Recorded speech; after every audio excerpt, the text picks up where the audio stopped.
தெய்வங்களே இணைந்த நாள். அதுபோல நல்ல பலன் இன்று உங்களுக்கும் கிடைக்கும். அதுதான் பங்குனி உத்திரம். தேதி ஏப்ரல் 1, 2026 புதன்கிழமை.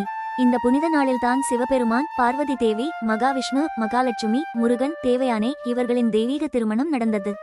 அதனால் இந்த நாள் அன்பும் இணைவும் வாழ்வின் நன்மையும் தரும் நாள்.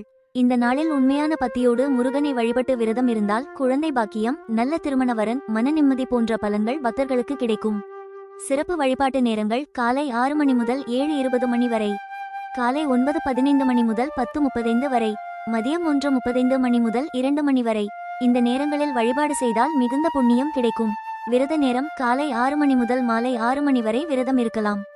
காலை 6 மணிக்கு முருகனை வழிபட்டு விரதத்தை தொடங்குங்கள். உங்கள் உடல்நிலைக்கு ஏற்ற மாதிரி பால் விரதம், பழ விரதம், ஒரு நேர சாப்பாடு அல்லது முழு விரதம் இருக்கலாம்.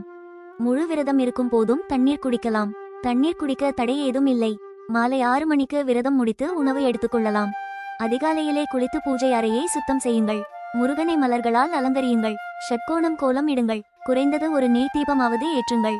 வெற்றிலை, பாக்கு, வாழைப்பழம் வைத்து தீபதூப ஆராதனை செய்யுங்கள்.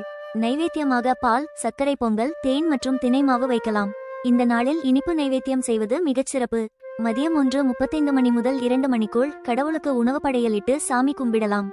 இந்த நன்னாளில் திருப்புகள் பாராயணம் செய்யுங்கள். விரல் மாற 9 மலர்வாலி சிந்த திருப்புகள், திருமண யோகத்திற்கும் ஜகமாயை உற்று அகவாழ்வில் வைத்த திருப்புகள், குழந்தை பாக்கியத்திற்கும் மனக்கவலை ஏதுமின்றி உனக்கடிமையை புரிந்த திருப்புகள், மன நிம்மதிக்கும் பாடலாம். பங்குனி உத்திரத்தில் நம்பிக்கையோடு பிரார்த்தனை செய்தால் முருகன் உங்கள் வாழ்க்கையில் நிச்சயம் நல்ல மாற்றம் தருவார். பங்குனி உத்திரம் நல்வாழ்த்துக்கள்.